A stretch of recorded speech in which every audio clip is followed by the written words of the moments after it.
Hey, Coach. Hope you're doing well. Just curious about the past couple of weeks and how you guys feel leading up to game week.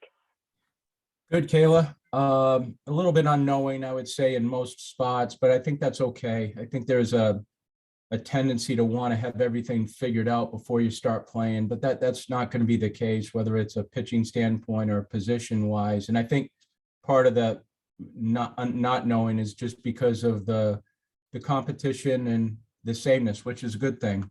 And I think it'll be very fluid in the process, but I think part of finding out who you are is playing other people, and that's what we need to do. Chris Harris. Hey, Coach, you're kind of along those lines. You get, what, 8 games in the first 10 days? So right out of the chute, like, you're going to find out a heck of a lot about your team. Is that what you're anticipating?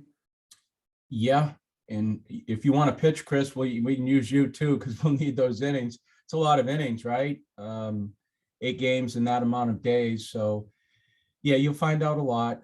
You go from a very little ramp up time to not playing a lot to all of a sudden. So that becomes a new territory for us, as it does everyone, I guess. So I'm looking forward to that challenge as well. Kind of along those lines, since you did bring up the pitching, when will you guys decide kind of who's gonna go Friday, Saturday, and Sunday, at least to start? I think we should probably have something in line tomorrow and Wednesday. I know we have to. I mean, kids have to understand where they're positioned right now, but that to me is going to be ever changing. I think we'll get it started that way, and then after that, it just becomes people piggybacking another pitcher. Just the volume is not so great right now, where there's going to be big doses of innings for these kids, but I think by tomorrow or early Wednesday. Chris Lee. Yeah, Tim, I thought the style of contrast last year between you guys and State and Omaha was interesting, because you went more traditional with the starters who can go deep in games, and they were mixing and matching a lot of times, which they tended to do over the years. With unsettled roles and just the way that baseball is changing, is that something you guys are looking at, as just maybe riding a hot hand a lot more for 2, 3, 4 innings rather than going at it with, in the past you've had guys that could go 7, 8, 9 pretty easily. Is that more the latter, the other way of getting guys in shorter doses? Is that going to be more the way forward for you guys perhaps this year? It might be at the beginning, just because our knowledge of these kids is we don't have as much knowledge. I mean, yeah, we've got time over the course of the fall, but they're all in new positions. They're all in new slots. And to be honest with you, I don't want them feeling the overload too of taking on another position, such as like a Maldonado, where he goes from a end of the game to the beginning of the game. And I don't want a young man to feel like, okay, now I've got to carry the innings of 4 and 5. I don't want that to be the case. So I think that we'd feel probably more comfortable just low volume right now and building up once we start to understand what they're capable of doing. And plus, it's early. If I can ask you a quick follow-up, I don't want to read too much into what you said. Does that indicate you're leaning maybe towards using Nick where you've used it before in late innings?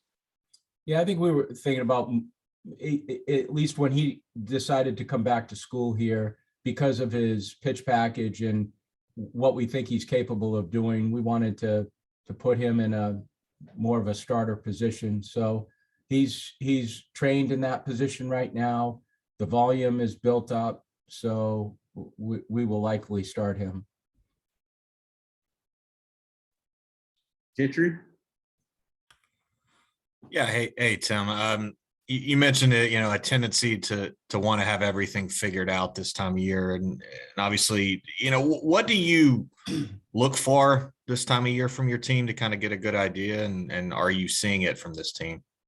Yes, I think consistency, just general consistency over these past 3 weeks. I think that's really important. Kids have a tendency to look ahead, want to look ahead. I think their ability just to kind of stay very engrossed in what they're doing right now is important. It shows maturation, shows consistency. And I think a lot of times when you do have few older kids like a Tate and like a Dominic and a Javi, then the younger kids tend to follow in that order. But I would say that just the general consistency of how they've navigated training is a good sign. Now, what it means, I don't know as far as outcomes, but I go to bed at night sleeping well, knowing that regardless of who we are as a team, that at least we're intentful and about what we're doing. Jill? Hey, Coach, how you doing? Good, Jill. How you doing? Good. You've mentioned before in our previous Zoom about how you don't bring up Omaha. You don't talk about those big picture end of the season goals at the start of the season, at least. What is your message to your team at the start of every season, whether it's kind of a similar message or maybe specific to the team and its chemistry as you start this new chapter? I think it all goes back to just staying consistent in what they're doing. I mean, I think so much of a team is your ability to, whatever you do in one day, is pocket that experience, put it away, and then move on to the next one, whether it's a good experience or whether it's a neutral one or not so good, and just be able to move in it. And I think for the season, I try not to, Jill, build it up too much because 6 days away, 7 days away, I just would never speak that way, because what about this day? How important is this day to our growth moving forward? And the reality is, I don't mean to sound morbid, but we don't know if we have 6 days from now. It's like, who knows? So let's just make the best of what we're doing right now, and then from there move forward. So I think the thing is just not trying to get too far ahead of ourselves in any way. And the guys do a good job of communicating that as well and feeling that they act in that manner as well. Thank you. Yeah, thank you. David White? Hey, Corbs, just had a couple questions. You kind of addressed this a little earlier. Who's stepping up as leaders right now, and how are they doing? And what is the availability of Sam Leboki, if any, this year? Sam is still unknown. I mean, he's certainly rehabilitating. He's certainly throwing. Now, whether it's enough to put him in a role at the end of the year, I don't know. We're kind of working through that, and I want to be cautious just because of situations in the past. And it's his arm, and and listen, he wants to pitch. I mean, he's very eager. And I think sometimes you got to put on the brakes for these kids because they are so eager. So I think that's number one. Number two, I'm sorry, David, who are some guys who have emerged as leaders, and how are they doing? I think it's just easy to point to Dom and Tate and Javi and Nick Maldonado and Sam Leboki. And I just think the older kids on the team. But as I was saying kind of this morning, I think there's a lot of leadership moments for these kids in so many different ways where other kids can insert themselves. And I feel good when that's happening, rather than it be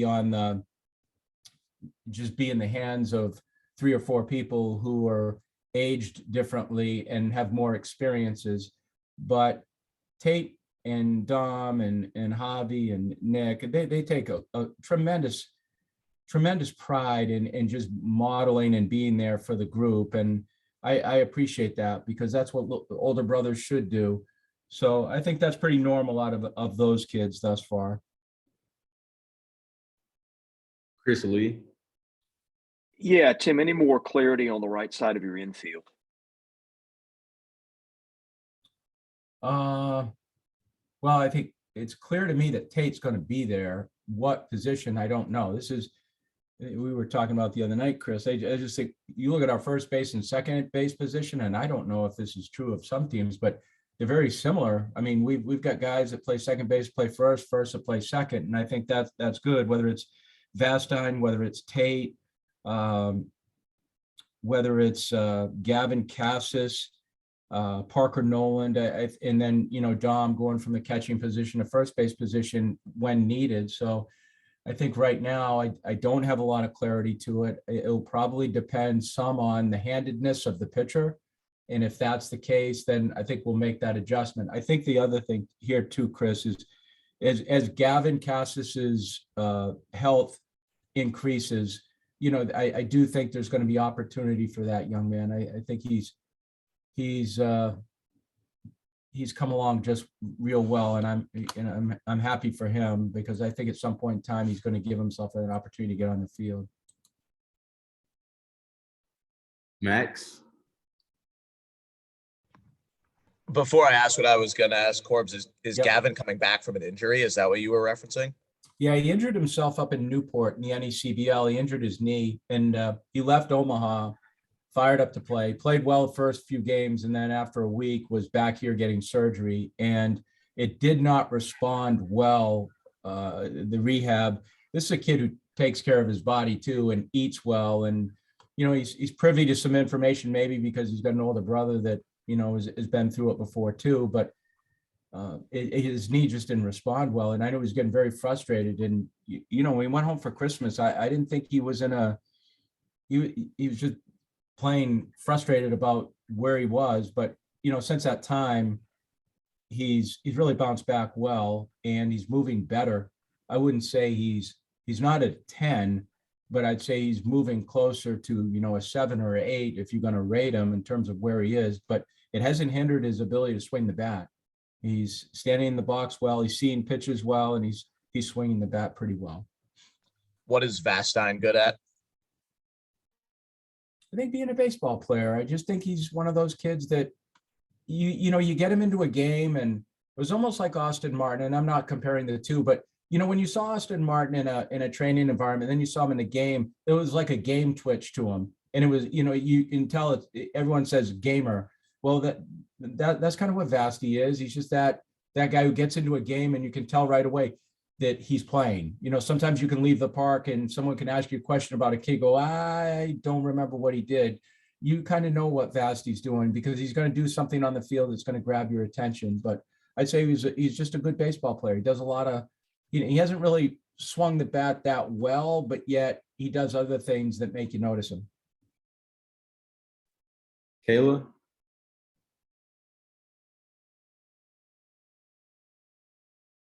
Kayla, did you have another question? All right, Chris, did you have another one?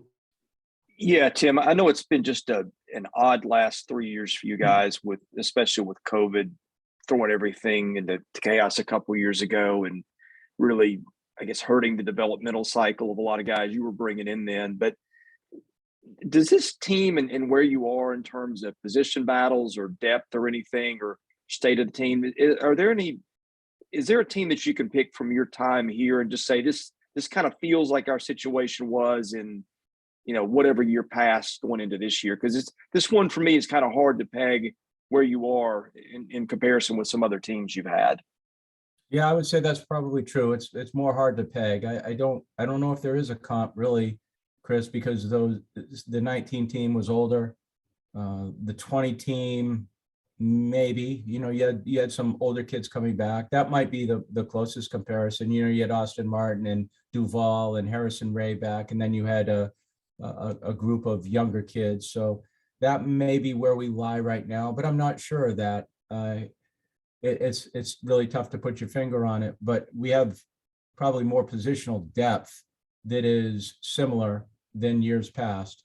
So there's not a huge drop off among kids, which I think that's good, and we'll see. But I do think it's unique. Any other questions? David? Hey, Coach. How's Carter Young doing at short? And, is he back from his shoulder? And how's his bat? And what is third base looking like? Carter Young's doing well. This week, he had a good week. I mean, you can start to see his arm come back a little bit. Bat for sure. I think the key with Carter was just having patience, knowing he had not played for a long time. And I just didn't want to him to beat himself up coming back, because everyone, you can kind of understand what it's going to look like. There's going to be, some blips. He's not going to feel just quite right. And the bat's not going to feel good in his hand. He's going to have these at bats that sometimes look ugly, but you can now start to see he's starting to, there's some consistency to what he's doing. He's feeling good. You can tell the vibe in his body. So he's doing well. And I appreciate you asking. Third base right now, Parker's played over there. I think if there's one person or a position where you'd say, okay, where do you think someone's going to lie? It'd probably be his, at third base. Parker has played there a lot.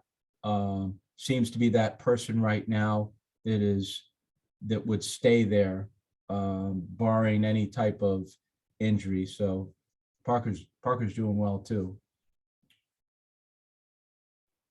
Any other questions for Coach? I've got one more, if that's okay, Josh. Sure. Yeah. Last one. What allows Carter Holton to potentially pitch right away? Good fastball, savvy, poised, confident. You've seen him. Have you seen him, Max? The second inning of a scrimmage, just one inning. Okay. Well, I think if you see him, you just see his warm-up pitches, then you see him in the game. I mean, it's just a kid that you feel like if you didn't know anything about our team and you say, what year is that kid? You say, that looks like a junior. It's just that how they handle themselves and how they approach the game. I think he's just a savvy, older freshman, so to speak, that is, I mentioned Vastine being a baseball player. I think you can tag some certain pitchers that too. He's a baseball player. Plays all facets of the game. He could actually play first base for us if we wanted to. He's that nimble. He's got that type of glove. He's got that type of, he's on it. He's just paying attention. And I think that says the most about him. What's his pitch mix right now? Strikes, fastball, breaking ball, changeup, more of a three pitch guy. Thanks. Strikes right now. That's the past though. Yeah. Anyone else? Anything else for Coach? So, seriously, good. I think we're good, Coach. Thanks for your time today. Thank Yeah, you, Coach. Yeah, Thanks, thank you. Coach. Guys. Appreciate it, Coach. I do too. Thank you, gang.